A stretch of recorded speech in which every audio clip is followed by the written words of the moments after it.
Dr. Jordan Peterson often talks about the deeper meaning of movies and novels. After listening to the professor, if you watch or even rewatch a movie, chances are you will have a different outlook towards it. You understand better how the substructure of these movies resemble ancient legendary tales and how the characters are related to the archetypes.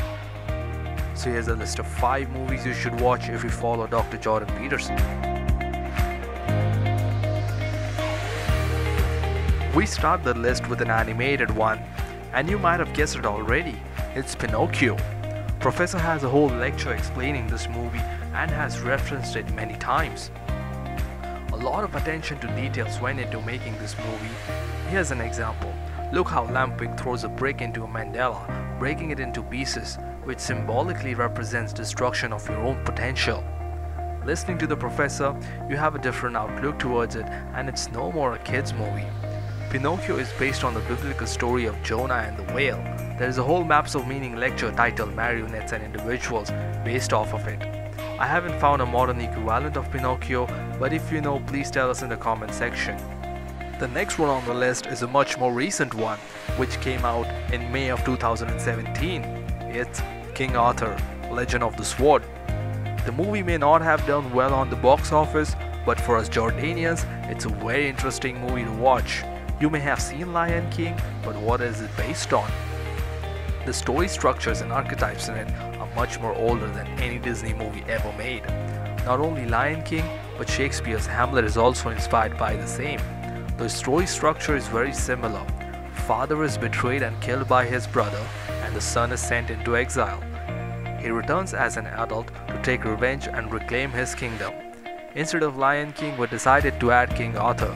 This movie has old roots and is mixed with modern special effects, because of which the whole experience just gets better. The third entry on the list is a superhero movie. No, not that one. It's Wonder Woman.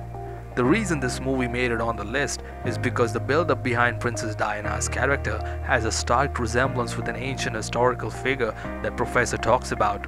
Now, I'm not gonna tell you who that is, you had to figure out yourself. It's much more fun that way. I will tell you 3 similarities between Princess Diana and the historical figure I'm talking about. 1. They both were born to the king or queen. 2. They are shielded from the reality of the world. And 3. When they come into contact with the outside world, they decide to do something meaningful. Of course, there are more similarities. When you watch it, it will come to you. Time for the hint. The figure I'm talking about was born in today's Nepal. Got it? Let us know in the comment section if you know the answer. Next one again is a superhero movie. I swear this is the last one. It's The Dark Knight Rises. It may seem odd at first, but there's a good reason why it's on the list. The plot of the movie is inspired by an event in the history which Professor talks about a lot. Chances are you have seen this movie way back in 2012 and did not think much of it in terms of its symbolic representation, but if you watch it now, you will have a different outlook towards it. Bane and his lads are anarchist commies trying to liberate the city by destroying the social hierarchy. They take from the oppressors and give it to the oppressed, roughly speaking.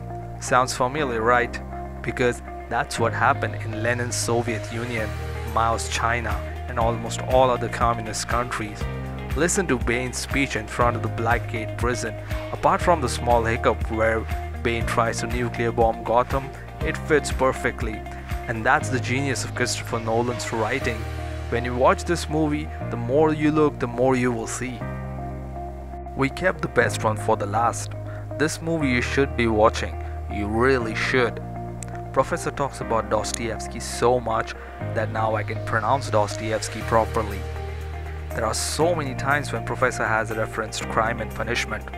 So any movie based on that has to be number 1. We don't wish to add any adaptation, but a shout out to BBC's 2002 adaptation of Crime and Punishment, where John Sim played a pretty convincing Raskolnikov. The number 1 movie on this list is Woody Allen's 1989 Crimes and Misdemeanors. Already, you would have a pretty good idea about the plot of the movie, but it's worth the watch nonetheless. It's so interesting to see the characters indulging in dialogues and all the rationalization that goes behind the crimes. This movie is so brilliantly made that it captures the gist of the novel way better than any adaptation ever made. So by this we end the list. Thanks for watching. If you feel like adding or replacing any of the entries, let us know in the comment section.